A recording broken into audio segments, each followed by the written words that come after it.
welcome to the Voice of the Coast. I'm your host, Danica. Along with me, we have Beverly Domengeaux, who is the Executive Director with St. Mary Council on Aging. Long time no see, so happy to have you back. Thank you to be back. Yes, and of course, I'm kind of like, almost like I feel like I'm reintroducing myself because every time folks were coming in, the only thing we would talk about is COVID, pandemic. I kind of want to shift that focus, Good. right? And I do let's too. yes, and let's talk about, and I won't necessarily call it post-pandemic, but we're getting back to the new old normal, old new normal. I don't know. We're Right. getting back to what we remember pre-COVID, and we're seeing the numbers increase at the senior centers. I've seen it because I volunteer with Test Theater, and for our Silver Screen Classics, which is a little plug here. Excuse me for taking over your platform here. That's right. But Silver Screen Classics at the Test Theater, and we've seen an influx of visitors, particularly from your agency. Is that to be true? It is true, and it is something that has really, we've really been pleased because we're finally getting them out of their houses where their depression has improved when they first started coming back after the COVID, when they felt safe to come back. We're going back into the homes now to deliver the meals, and of course we always did with the homemaker services, but now we're seeing the seniors and we're talking and, well, how do you feel? What can we do for you? Oh, these are lists of activities that we know that's going on, and it's not only with us, but of course they love the silver screen because that brings back so many memories, and it really did. I mean, I got to tell you, Warren Beatty's better looking now than he was then, okay? But, but that was just because I never did like him when I was young, okay? Oh. But as I got older, Okay. yeah, I did like him. But it's the togetherness and having the popcorn and remembering when we were 16 and 17, okay? Which was a long time ago. But we're doing more outside activities with our seniors. We take walks around the seniors center. I just came from Morgan City, and they were playing a memory game, the men against the women. Come on. Well, you know, it seems to me like the men could memorize the symbols a lot better than the women because they won. Okay? Oh, wow. So, okay. but our attendance is really going up for special activities that we've been having. We've had bigger attendance. We're seeing more people that have never actually wanted to admit Come on. that they were old. Yes. Okay, but we're not old. We're seasoned. That's it. Okay, we're vintage, and so we can talk about the same things because we don't understand what's going on in the world right now because that wasn't the way we were raised. And Before we get to that, let's just talk more a little bit about the age, because you're right. You're not old. It is seasoned. I'm not saying that to flatter you at all. Let me tell you something. I have seen so many 70-year-olds who are very vibrant, and is the word vibrant or vibrant? They're vigor, right? There's a lot of vigor in their bodies, and you see them, you're like, they're moving a little bit faster than I am. So I think it's just a matter, I think it's a mental thing. We say, Yes. oh, the senior center, oh, this is just for the old and decrepit. It's not that. You guys are very lively, and you do a lot of projects. yes, we do. And they love to play games, but they love active games. They don't want to have sedentary games. Yeah. Okay, and it's really funny. They get very competitive. Yes. Okay. And some of them, I even catch them practicing before they come. If they know we're going to play a special, like a shuffleboard or something like that, they'll practice at home, okay? We are trying to get them out more, okay? We're going to take them all to play miniature golf in Bayou Vista this next week. They're going to the Felterman. Lighthouse, is it? Yeah. Okay. So that'll be an outing for them. You know, we're trying to get them, and also we're going to be active in Bayou Domain in Franklin, and then we're going to be part of the Patterson their festival. So they're making crafts. Yep. And they're making money so they can make more crafts because all that goes into the craft fund. So At what age group do you welcome seniors? 60. 60. 60 and above. 60 is so young to me. I guess maybe because I'm getting older, and as I get older, the number's getting closer. So to me, 60 is pretty young. Especially I've seen many 60-year-olds. But now we welcome them at 60. They, according to the Older Americans Act, it's 60. But the majority, 72 is my average age. Okay. Okay. Most Gotcha. of my people are well past 60. Yeah. Okay. So it's really funny to watch them interact with each other. Yeah. And we'll talk more about that when we come back. Come on back right here on the Voice of the Coast.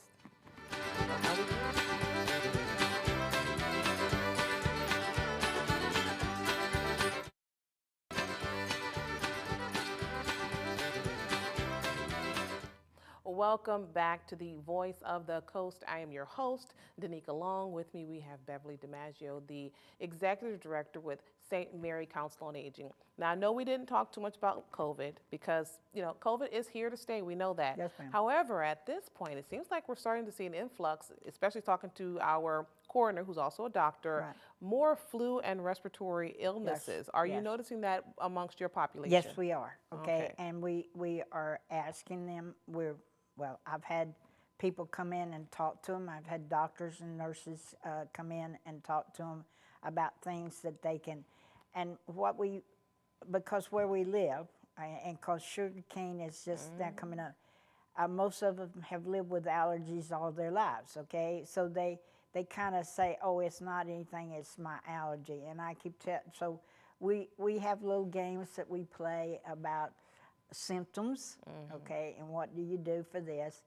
And, and some of them, they're really funny. They said, are you going to make us put a mask back on?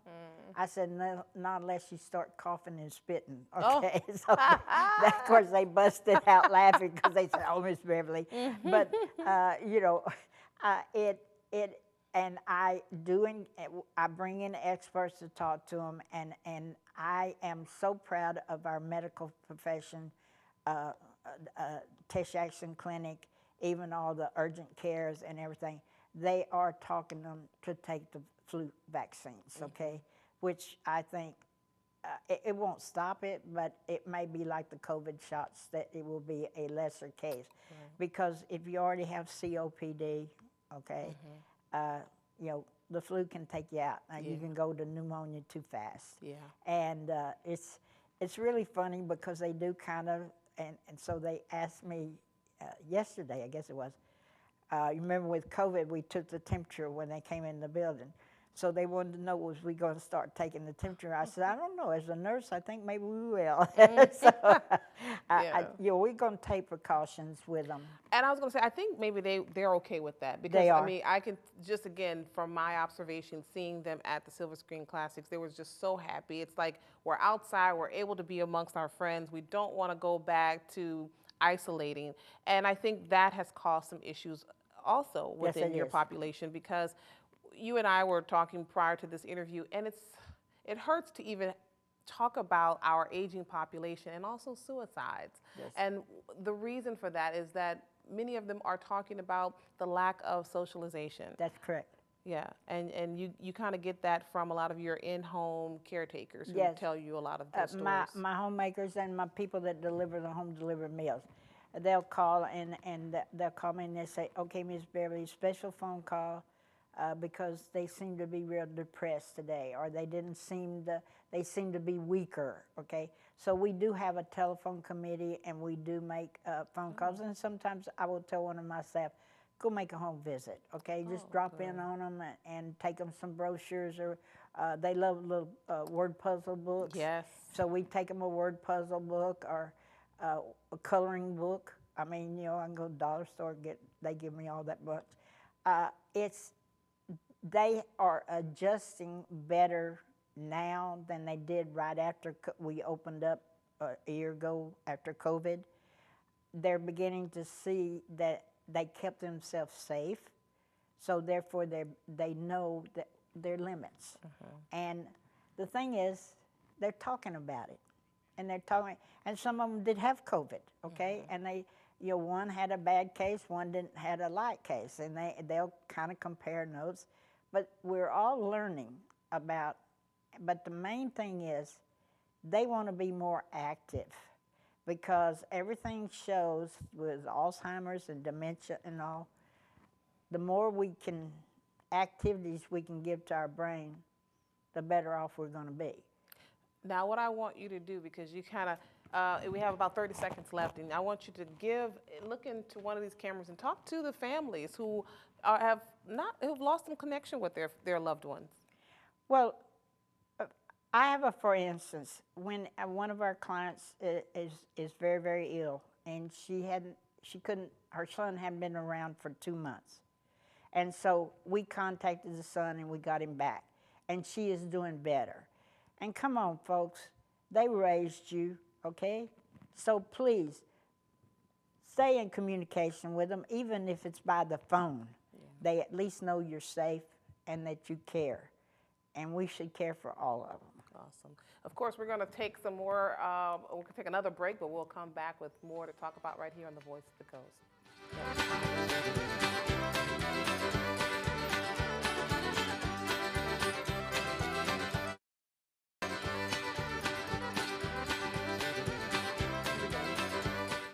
Welcome back to the Voice of the Coast. I'm smiling because we're talking about a game of Family Feud. Who doesn't like Family Feud? I used to watch it all throughout the ages. And of course, now that Steve Harvey is the host, it's just hilarious. It is. And I was bringing it up because the intergenerational mixer, that actually took place a couple of years ago. And you guys have been going pretty strong. Yeah. Of course, COVID, the pandemic pretty much stopped a lot of Right. the interaction between the high school students and our aging population, our seniors. So now we're kind of getting over that. You guys are going to start it all over again. October 13th. It's going to be at the Beverly Civic Center at 6:30. Right. And is it only open to your clients No. It's anybody? anyone. Okay. It's open to the public, okay?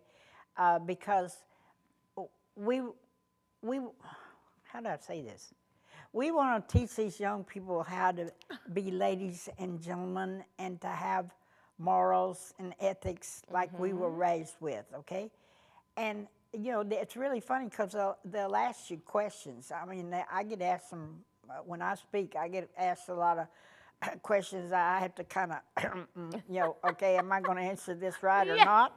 How do you know you're in love? When do you have your first sex? Okay. Oh, okay. Well, okay, folks.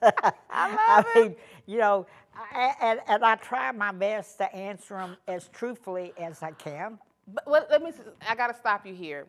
First, I know it may be a little awkward in the beginning, but the fact that they feel that comfortable talking to you and asking you, I think that has to show for something. Well, that's what I have to tell you. That's the way it makes me feel. That's why I don't hesitate. I will answer the questions, okay? And then they'll look at me and say, "Really?" And I say, "Yeah, really." Okay. And because if you're not teaching, if they're not being taught that, or even having that conversation with someone, and they gotta have it. It's gotta come out. I've got to speak up for the grandparents and the great grandparents that are trying to raise this younger generation. It's very, very hard because we were a talking generation. We were a punishing generation. Come on. Okay, and we loved each other. Okay, I don't care who you were. My mother always said I loved my nanny better than I did her, but I could tell my nanny more than I could my mother. Okay, so I feel like that's what the seniors should be. Talk to us. Tell us what your concerns are. I hear these grandiose ideas about they're going to college and they're going to be this and that and that. I said, are you prepared for it? Have you ever been in a hospital? Have you ever scrubbed a floor or cleaned up a bedpan? Come on. I mean, you know, you got to start at the bottom, not at the top. Okay, so now you're really talking my language. And I'm going to shout her out, Tammy Moore, the campus director. Yes. And the fact that she's with the SLCC, the community college, and she goes into the high schools all the time. Yes, she is. And she said a lot of the kids are under this misconception that I'm going to be a doctor and I'm going straight to the top. Yeah. Like you said, have you scrubbed a bedpan? And you shouldn't, I should say, start at the top. You got to work your way up because you start to appreciate it. you appreciate the position once you do the hard work. Right. They want things too easy and very fast, and I like the idea of giving them a reality check, as you just gave us just now. You know, in my generation, when you trained for healthcare, you were hands-on. Okay, we didn't have all the equipment and stuff. I just recently had eye surgery, you know, and I was amazed at the equipment and all that they did. And I get to thinking about the kids nowadays, okay? When you have a loss in the family, watch them. They don't know what to do. They don't know how to talk about the loss, okay? We did. As a nurse, a sister told us, if they're crying, sit on the bed, hug them, and cry with them, okay? So I think that's where we've gotten away from the humanistic part of being human. And we're taking everything, okay, fluffy. Everything has a meaning in your life. Yeah, I will say this. I think also we've gotten to the point where I'm gonna mind my business. It ain't my business, mind my business. That's right. But sometimes it's okay to maybe cross that line. You know, I am all about boundaries, but like you said, you gotta insert that human side of you. All right, we're gonna take a break. I'm getting in my ear. They're telling us break, break, break. We're gonna talk about budget, talk about money when we come back. So come on back right here on the Voice of the Coast.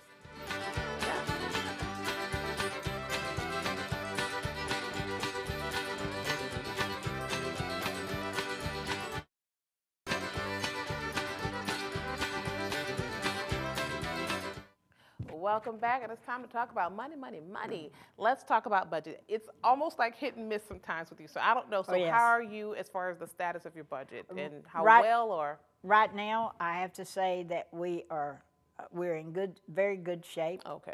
We are able to, presently, we're, our fiscal year started July the 1st, okay?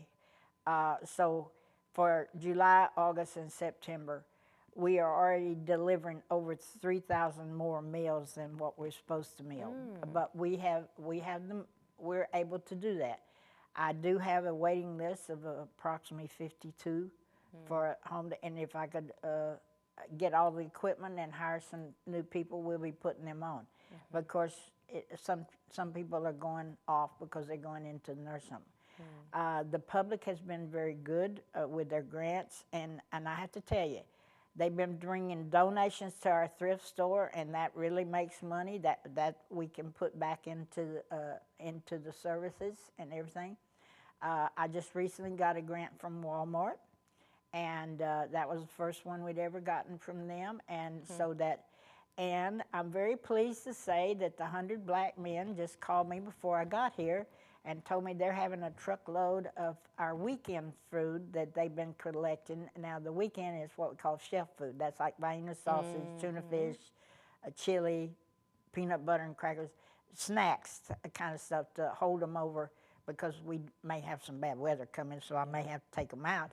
So they're bringing a truckload over to us so that we'll have stuff to take out to the seniors. The H.B. Young Foundation is very good to us. Spelterman Foundation is good to us. The state, especially Senator Allen and Representative LeBlanc, have made sure that the seniors of St. Mary Parish had the help that they needed. Right. Well, that's good. So. Oh, and I was able to give raises. Good report all around. So I was able to hire.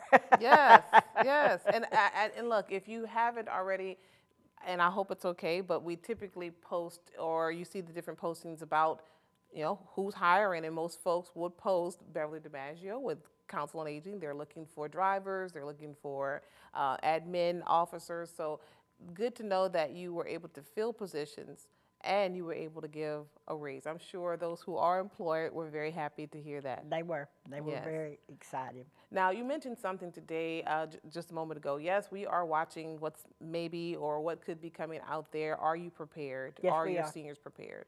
Yes. Under our rules and regulations, we have a disaster plan, and we've already rehearsed it, made sure, because I do have some new employees, okay?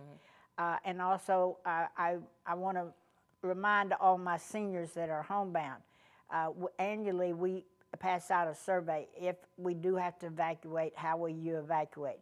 I turn those over to Homeland Security, especially the ones that may need some additional medical help, like people on oxygen and all, so that they'll be sure that they're the first ones out. We have enough food on that we can take out an extra meal and make sure that they're got something. If they're going to stay at home, they've got something if they lose power and stuff like that. Okay. But we try to rehearse our disaster plan at least twice a year. Okay. Well, thank you as always for coming in. This was great. Good to have you back. Thank you. Again, we're not quite post-pandemic, but we're kind of getting to a point where we're able to really get back to our the new old normal. So thank you very much. Thank you guys for coming and sticking with us. As always, make sure to subscribe to us on Facebook and YouTube. We are KWBJ Live on YouTube. See you guys next time.